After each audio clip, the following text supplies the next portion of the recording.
Hello, future international students. Welcome back to Legalopolis. If you are considering pursuing your education in the United States, you've come to the right place. In this comprehensive video, I'll guide you through the essential information about obtaining a student visa for the United States. Let's explore the requirements, application procedures, and key details to make your journey to the United States for education as smooth as possible. By the end of this video, you'll have the knowledge you need to confidently navigate the F-1 student visa application process and embark on your academic adventure in the States. So let's get started. Now friends, to pursue your studies in the United States, obtaining a student visa is the key. There are two primary categories, the F visa and the M visa. As you can see in this table, if your academic journey involves university, college, high school, or any other academic institution, the F visa, that is F1, is the pathway for you.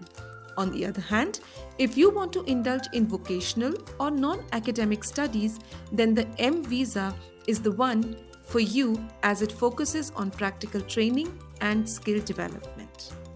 Now friends, in this video, our focus will be on the F1 visa. We will cover its prerequisites, the comprehensive application process beginning from enrollment to the university, ending at visa approval, and then the journey from campus onwards up to optional practical training. Now friends, as you already know, if you want to pursue full-time academic studies at universities, colleges, high school, language training programs, then you have to apply for an F1 visa. Firstly, let's look at what we need to do before we start our F1 visa process. The first step is make a decision about your preferred area and field of study and potential career goals. Thereafter, look for the types of programs available in US that match your academic interests through the various bachelor's, that is undergraduate studies, or master's, that is graduate studies programs. Friends, I have a quick tip here. As many students come to the US to study computer science, please note that in the United States, computer science is offered by the Department of Arts and Sciences, differing from some countries that grant a Bachelor's of Engineering in Computer Sciences. However, they do offer computer engineering in the Department of Engineering, but that's different from computer science. Similarly, no direct entry into medical school is possible in the United States. You have to follow specific prerequisites like pre-med, followed by MCAT in order to finally enroll into MBBS course. So make sure to research your programs aligned with your degree goals. Step 2. Once you've chosen the field of study you want to pursue, research US colleges and universities offering courses which will help you. Consider factors like academic reputation, program curriculum, and location to make a decision. Pay attention to ensure that the academic institution is SEVP approved, that is, Student and Exchange Visitor Program approved. Check the latest SEVP certified schools list, as only those institutions which are SEVP certified can enroll non-immigrant students under F and M visa categories. Then comes the next step. After successfully applying to an SEVP certified institution and securing acceptance, the DSO, that is designated school official of that school, will issue a form to you which is known as Form I-20. This form is also known as Certificate of Eligibility for Non-Immigrant Student Status. The DSO will be your main point of contact from the university as an international student at that university and will issue I-20 only after they have verified all your student information, ensuring that all the eligibility criteria have been met. Now, to pay the mandatory I-901 service fee, information from Form I-20 is essential.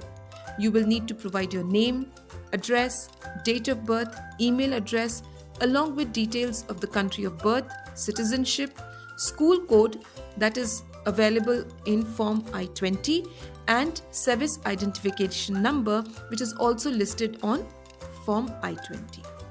Please also note that you can start your US student visa application and even schedule an interview for F-1 or M-1 visa categories without initially paying the service fee. That is, service fee is not a prerequisite to start your visa application, but please make sure to pay the service fee at least 3 days before your interview is scheduled. I would suggest taking care of this payment a little bit earlier, maybe a week or 10 days in advance, to keep things smooth and avoid any last-minute hiccups. Now friends, let's look at what we need to do to start our F-1 visa application. Step 1. Complete the online visa application. Visit the US Embassy website of your home country and fill out Form DS-160. This is the application for non-immigrant US visa. After completion of the application, you will receive a confirmation receipt with a barcode. Download this form and keep it secure. I've created a comprehensive video providing step-by-step guidance on how to fill Form DS-160, and you can find its link in the description box. I highly recommend referring to it as it will greatly facilitate and ease up the form filling process for you. Step number 2. Pay visa application fee. Pay the non-refundable visa application fee of $185. Please visit your country's US Embassy website to understand the mode in which this payment has to be done. Step number 3. Schedule an interview. Try to schedule an appointment for your interview at the embassy or consulate in your country as soon as possible. Visa interview wait times can vary, so please plan ahead. Some countries with high application volumes like China, India, tend to have longer wait times compared to smaller countries. If your wait time is longer than usual and you need to schedule your appointment earlier as your college academic course will start, you must first schedule an appointment on the date on which it is available at the embassy website. After that, you can write an email to the embassy requesting for an expedite interview time slot so that you can reach the US in time before the start of your academic session. Make sure to attach your college admissions confirmation letter and your I-20 copy as a proof to support your expedited appointment request. Generally, student visa applicants will get an expedited interview time and date provided they initiate the application process well in advance.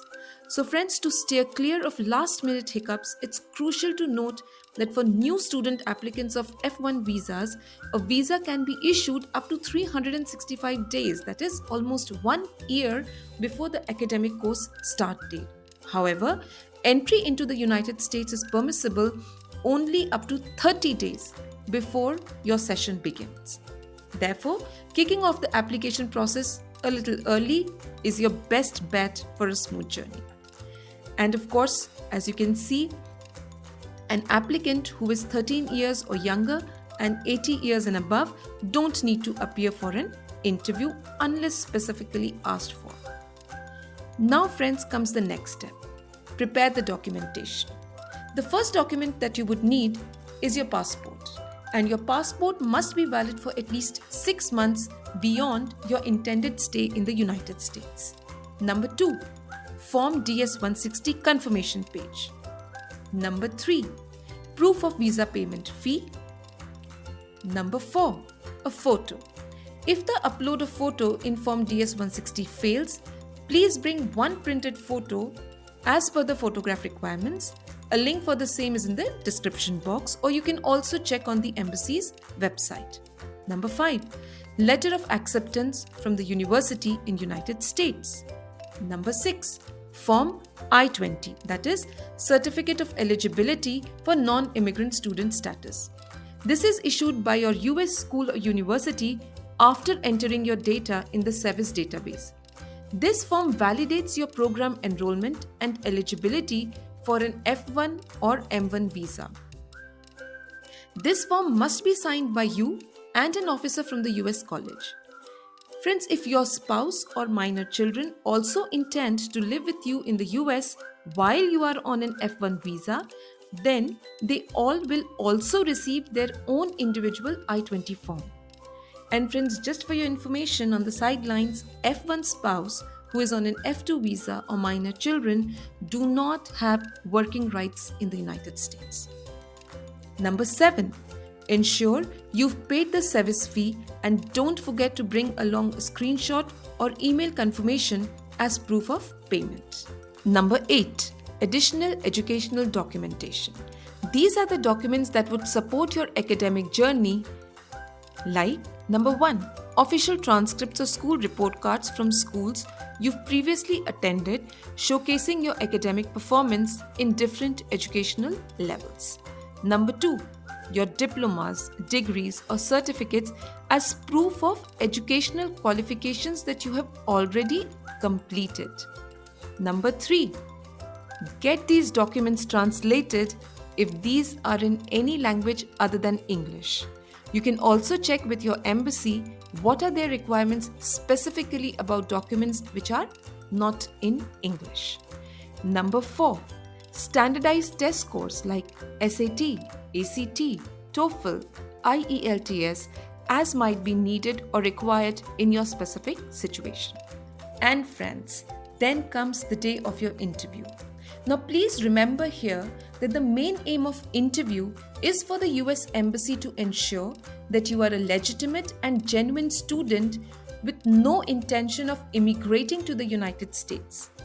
So this means that you will have to prove 2 things. Number 1, your intent to depart the United States after your studies. And number 2, your ability to pay for your tuition and other expenses in the United States. Now, as for the first scenario, the best way to convince the visa officer about your intent to depart the United States after the studies are over is by showing close family ties and social connections which will compel you to come back to your home country after your studies. You can carry documentary proof like proof of home ownership, close family ties like birth certificate, marriage certificate, wherein you can show deep, genuine connections. The visa officer makes this determination sometimes also based on the type of college you plan to attend. This gives them an idea if you are really serious about education or you are coming simply to get a degree in the United States and immigrate there. So make sure you have proper answer prepared for this type of questions. Friends, I have dealt with some of these kind of questions in great detail in my video on visa interviews. I would recommend you to please check it out. The link is in the description box. Then comes the second and in fact the most crucial and important part of your interview. Your ability to pay for all your educational, living and travel costs in the United States. Now friends, if you have a scholarship or a financial aid package, your chances of getting a visa are almost certain. However, if you do not receive financial aid, the visa officer will assess whether you possess enough funds to sustain yourself throughout your studies in the United States. Here my advice would be to showcase the maximum available funds with you so that the visa officer can be convinced of your ability to pay for all your expenses. Friends, in those situations where your individual funds are insufficient, you must carry a clear and genuine plan about how you intend to finance your education. It could be through loans, by a bank, or any other financial institution.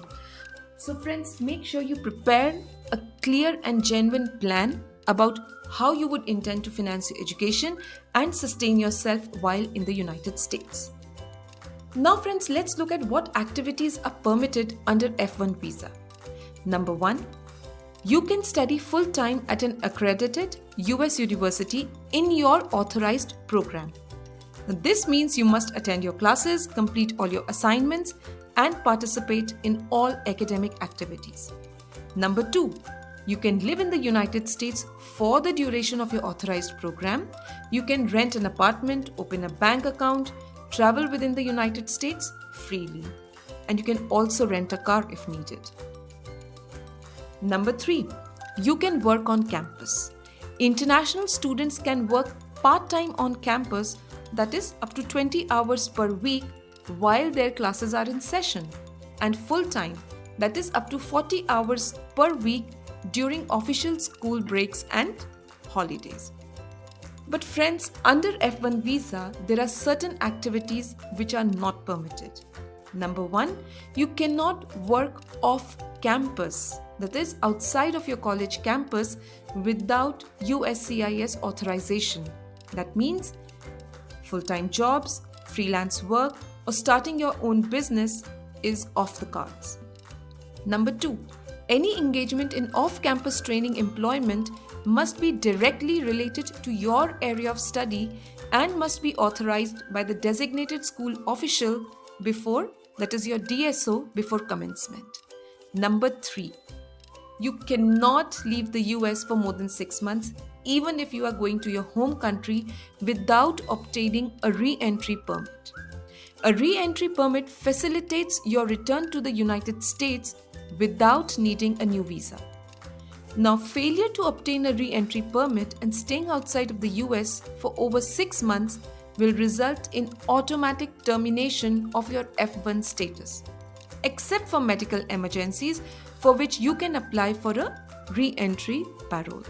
So friends, my advice to you is to please discuss with your DSO before making any decision regarding employment, training and travels so that you can ensure that your F-1 status is maintained at all times.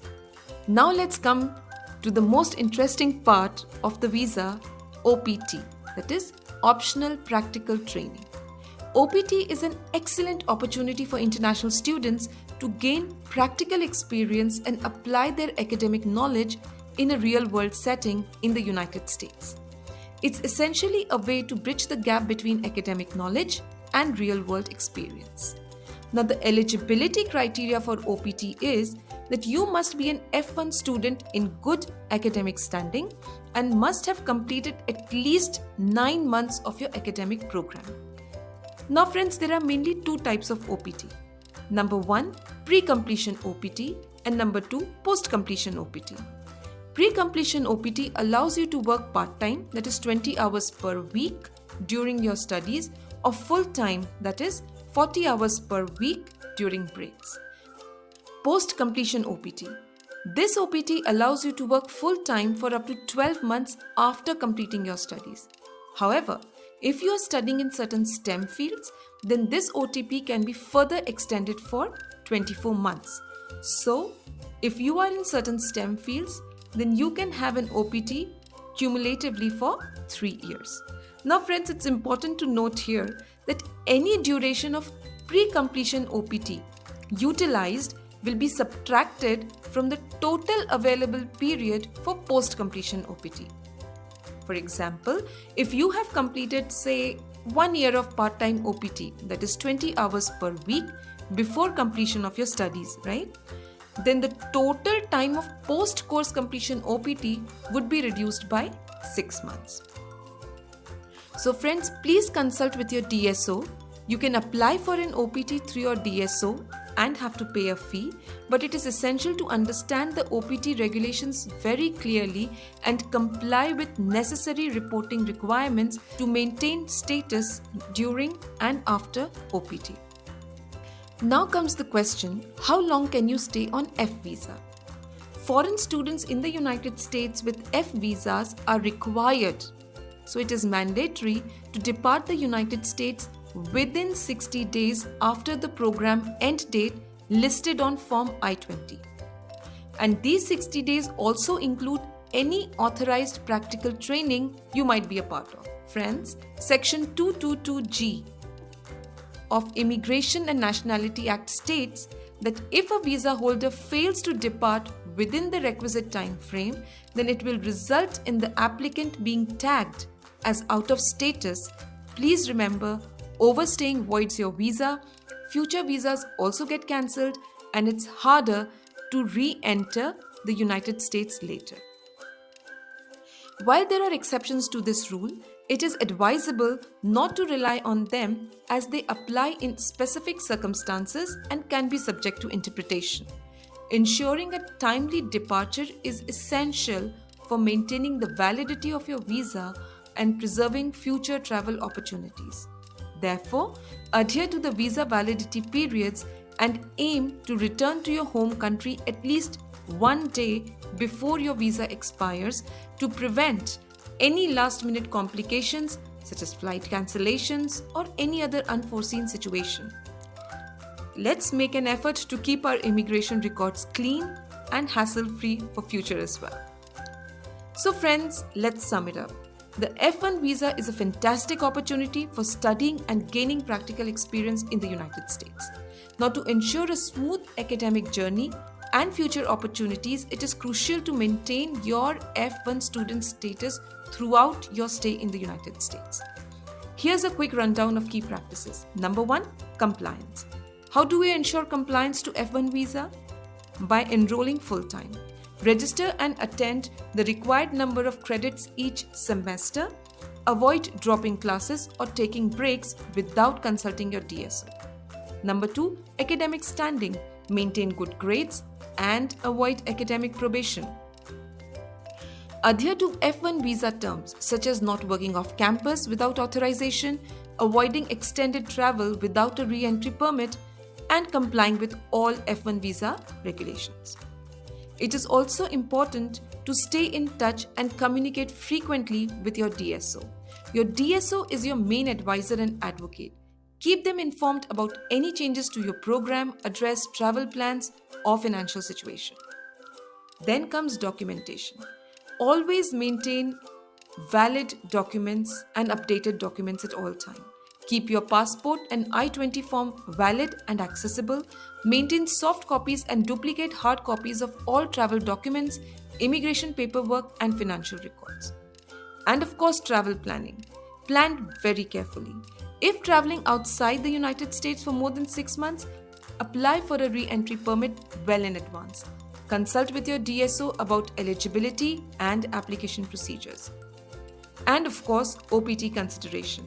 Explore OPT by consulting with your DSO about eligibility and application procedures, which provides authorized work experience in your field after completing your studies. So friends, by staying compliant, communicating effectively with your DSO, maintaining proper documentation, planning your travels carefully, and exploring opportunities like OPT, you'll set the foundation for a successful and enriching experience on your F-1 visa. So friends, in this video, we've covered all the essential information you will need to apply an F-1 visa.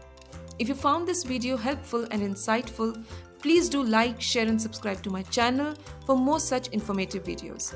Your support is greatly appreciated. Best of luck on your F-1 journey, and I hope your F-1 visa application is met with success. Safe travels!